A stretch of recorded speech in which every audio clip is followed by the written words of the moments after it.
My talk today is about a discussion of a common approach for cybersecurity for critical infrastructure. This is the topic where I focus my attention. We talked a lot in this conference about cybersecurity, so I think that this could be another approach that could be interesting and certainly a contribution for the whole topic. Before going on with the approach that I'm going to present, I would like to point the attention about lesson learned in cybersecurity. Just a small reminder of something that happened in the past. Some of these cases has already been discussed regarding the whole topic of cybersecurity, and my scope is to understand better what happened in order to use this experience for the future. One of the case study that impressed myself very much was this regarding the company, the Heartland Payments Incorporated, who is a company headquartered in Princeton, which provides a lot of transactions per day, 1 million transactions per day, and more than $80 billion transaction per year. This case was similar to the case that has been presented today by Professor Sri Siddharan regarding Ashley Madison. This was maybe a bit bigger than Ashley Madison because it involved 100 million cards. The problem was that the hackers stolen the digital information contained in the credit cards, which were involved in the transactions performed by this kind of system.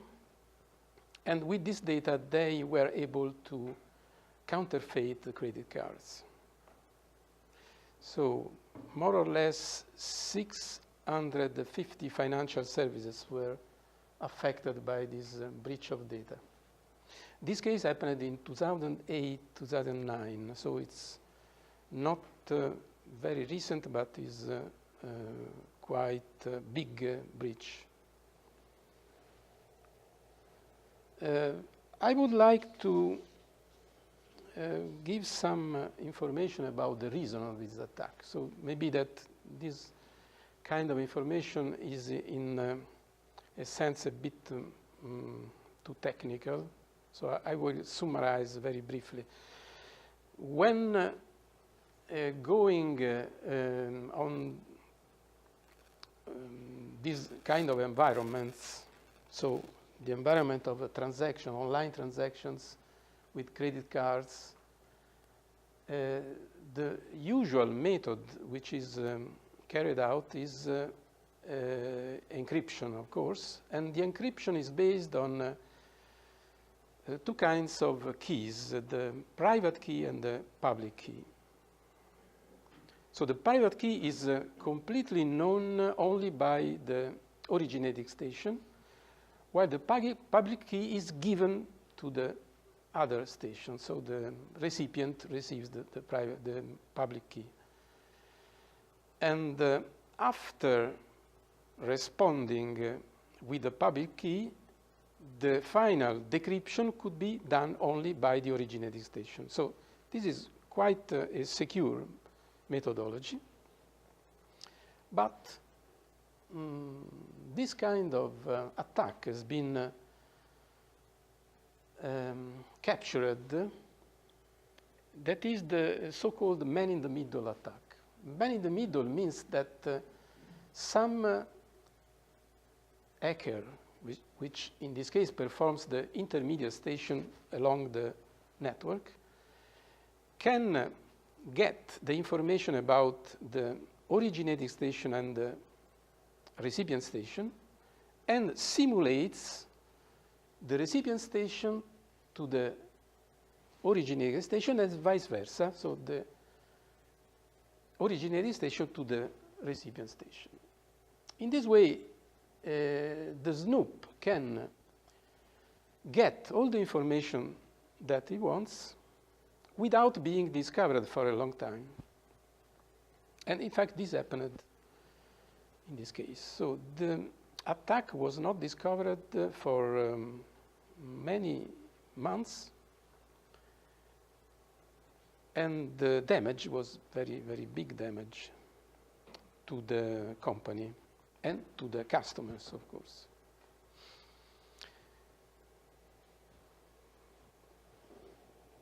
In this case, there are remedial actions, of course, fortunately, and the remedial actions was found a bit later by the same company, which hired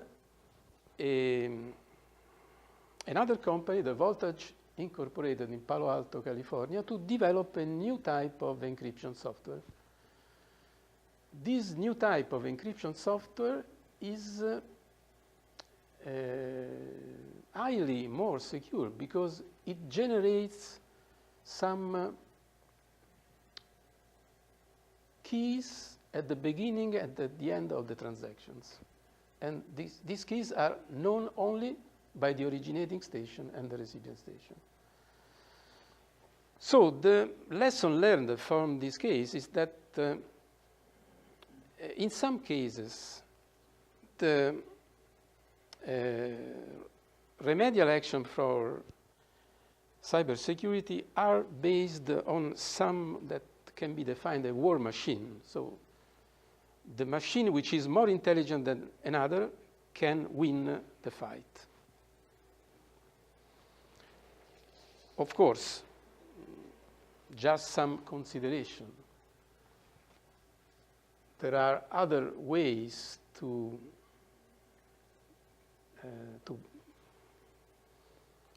overcome also the best method for cryptography. And these methods are that of, for example,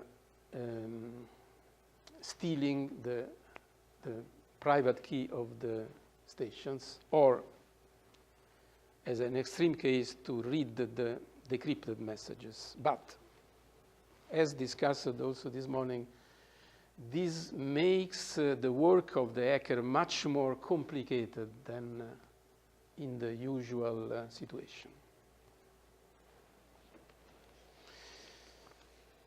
And this is the second case, completely different. Also, this case was reported this morning. The case is relative to an insurance company working in the health insurance. There was a big breach in the security for this company, 2015, so very, very recently. And the data stolen consists of the data relative to the customer names, addresses, and social security numbers, and so on. Something like 80 million customers were thought to be affected all over the world because this company were working worldwide. In this case, maybe this is a bit long, I will synthesize briefly. The reason of this breach was phishing. It is quite different from the other situation.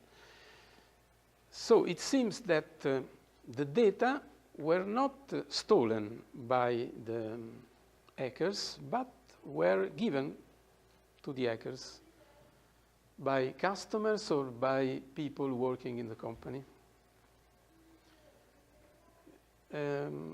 okay, there are some consideration about this kind of hacking, maybe that most of you already know, so I will skip them. But about the remedial actions, this is mainly psychological, so this is not a machine war, this is psychological way of contrasting this action. And first of all, people working in the area must be informed about this kind of risk. It's important to take the computer clean every time and so on and so on. But it's human action more than machine action. So, putting all this consideration on the topic that I am going to present, the lesson learned taught us to behave in a very, very multidisciplinary way, because it's not only with technology that we can solve the problem, we have also to work with human aspects. About critical infrastructure, first of all, we have to understand why a cyber attack is launched. Very often, this attack is launched either to paralyze the service of the infrastructures or to steal information, to steal data from the services. And sometimes this kind of cyber attack could be linked also to a subsequent physical attack to the infrastructure. So it's important to perform these actions. So understanding the threat, limit the damage, and identify the attack source. Take into account that when speaking about critical infrastructures, we have also to take into account the geopolitical situation, where, and I will explain maybe later about this aspect.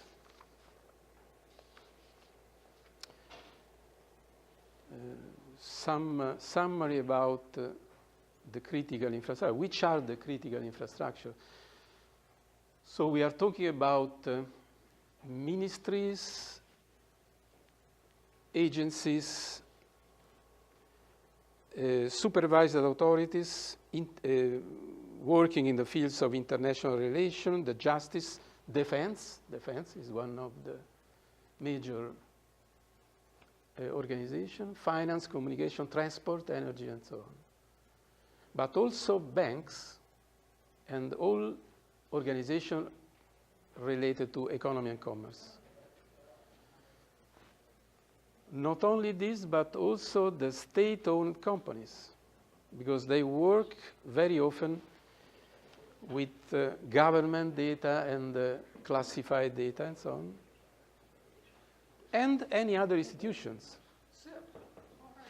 Any other institutions, including also, for example, schools, universities, administration, all what is connected to the public order, for example, also, and security.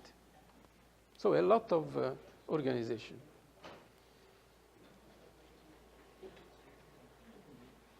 And these are the critical economic sectors targeted by cybercrime. So first of all, defense organization, communication systems, financial system, and we have seen before, healthcare systems, food supply, water supply, transportation.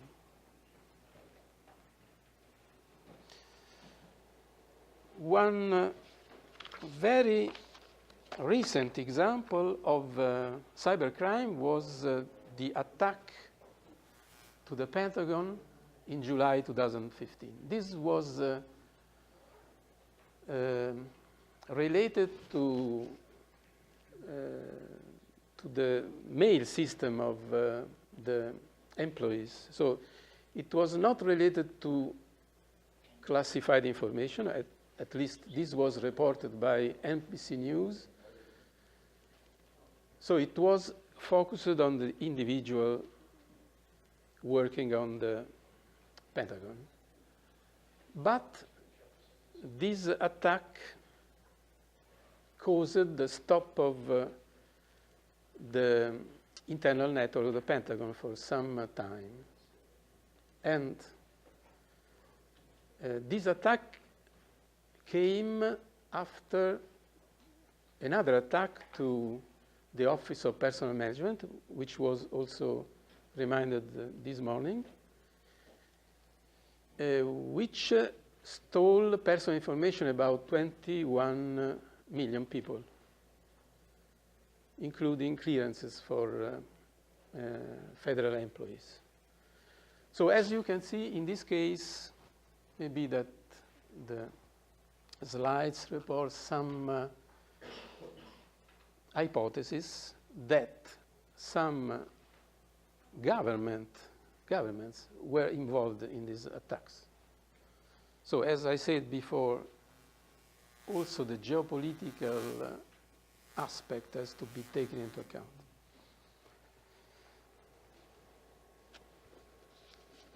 Regarding the cost, many things has been discussed about the cost. There are reports from Norton that the cost for cybercrime was $110 billion in 2012. During presentation of today, we spoke about a forecast of 2.1 trillion by 2019. And so we can say that the increase in cost is very, very big increase every year. With regard to the global spending, the actual spending for cybersecurity, I found this $1.8 billion is forecast in 2018, but there are other forecasts which are much higher than this. And in fact, this morning was reported some $16 billion. But this means that a high percentage of the cost, that is the cost of damage caused by cybercrime, is spent in providing more security. And this cost will go to increase every year. Some consideration about the problem of the cost are that the nations are going to develop national and international campaigns for improving cybersecurity. Of course, the US is the most involved country, but recently also the European Union has launched a campaign to gather industries in Europe of different nations to cooperate in a common program. This is quite important. So the international aspects is quite important. Okay, but at the same time we have to find some ideas. And this is a proposal. A common multidisciplinary approach. So we have seen before that without a multidisciplinary solution, we cannot solve the whole problem.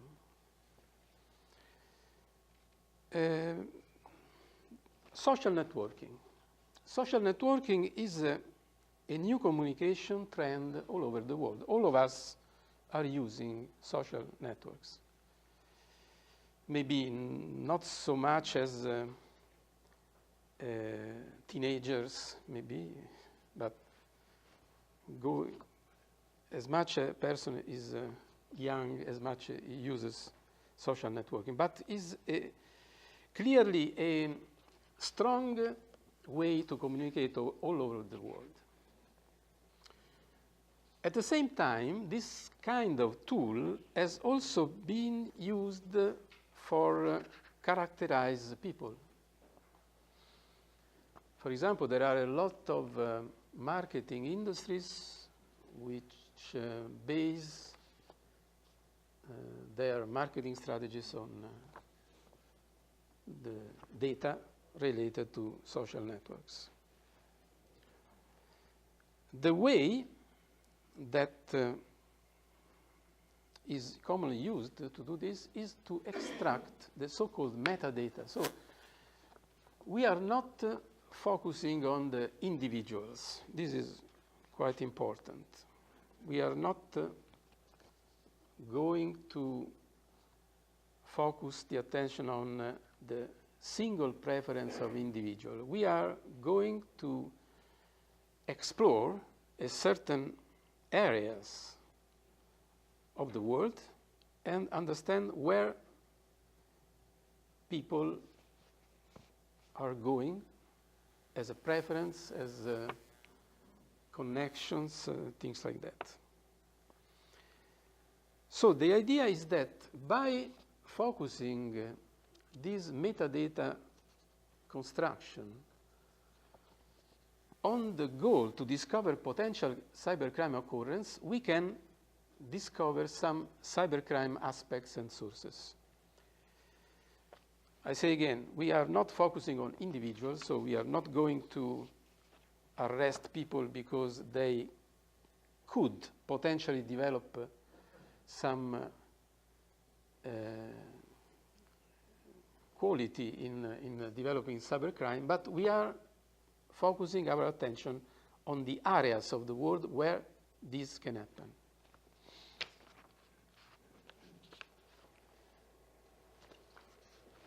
To do that, we have to put together different technologies. Part of these technologies are new technologies, or even if also experienced technologies, they are quite new in the sense that they have been developed very recently. For example, big data. Big data is one of the technologies already involved in, for example, in Google or whatever you use for elaborating high quantity of data. And in this case, talking about social networks, the amount of data is very high. The amount of information exchanged through the social network is very high. So the application of this technology is quite important. But I put also intelligence. Intelligence is not a new technology. It's something that has been used for a long time. Maybe every time we have some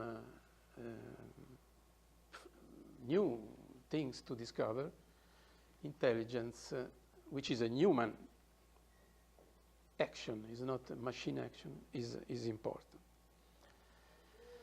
The other point, the other technology is deep learning. Deep learning is quite a new technology and is in some way a transformation of the well-known neural networks. In this case, the deep learning include networks which have the so-called hidden layers. It's much more similar to the reasoning, to human reasoning, and is much more efficient in providing information by learning history. In this case, is the history of past data. Data fusion. Data fusion is not very new but in this case is quite new technology, because we, as I will explain a bit later, we have to merge non-real data with real data. So it's not only a problem of merging data of different sensors, for example, as is the traditional technology, but to merge non-real and real data. And finally, human in the loop. I think that every kind of solution has to take into account the human intelligence at the end. So the presence of the human being is quite important. And this is the system that conceptually puts together all these technologies. So as you can see, there is data fusion. There is also the sensor network, because when getting information about people, about environment, we need also to have some real-time information, not only non-real time. And so we put everything together. This triangle, which represents the machine that is in charge of providing the final outputs, is the typical MapReduce machine which is used for big data. And at the end, putting together all this data, we should get some real-time result. One consideration, when we talk about real-time result, these results are used to strengthen our defense for the potential cybercrime. It's not to arrest anybody, so before committing some action. We want only to strengthen our defense. So very quickly, I go to the conclusion. There are benefits of this approach. The main scope is to prevent illegal activities before they become effective. So to strengthen our defense before we can be hit by the attack. And also to predict this attack with the statistical prediction, with high level of confidence. There are also some possible drawbacks which are deriving from the fact that, first of all, we are extracting some statistical prediction. It's like a weather forecast. We are not sure of what will happen, but as in the case of weather forecast, if we are able to forecast the hurricane, we can prevent damage from the hurricane. And this is the same. At the same time, as I said before, we can have some drawbacks which consist, for example, if not well applied, this methodology can limit the personal privacy, for example.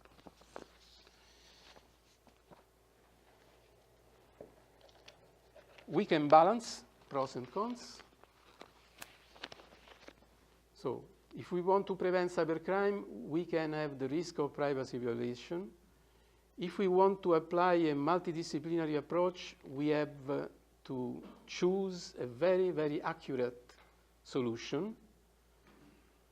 If we want to rely on statistical prediction, we have to enforce deep learning technologies, and so on. If we want to exploit solid defense tools, we need to understand fully the threats which we are counteract. And conclusion, critical infrastructures are strongly exposed to cybercrime, of course. This is is one of the most critical sectors in our society. Therefore, we have to study new types of cybersecurity techniques by following a multidisciplinary approach. This approach is to be based on new technologies, and I listed the technologies that are candidate to this use. There are pros and cons of this approach, but in any case, we have to choose the best approach in order to maximize our benefit and minimize possible negative effect. That's it. Thank you very much.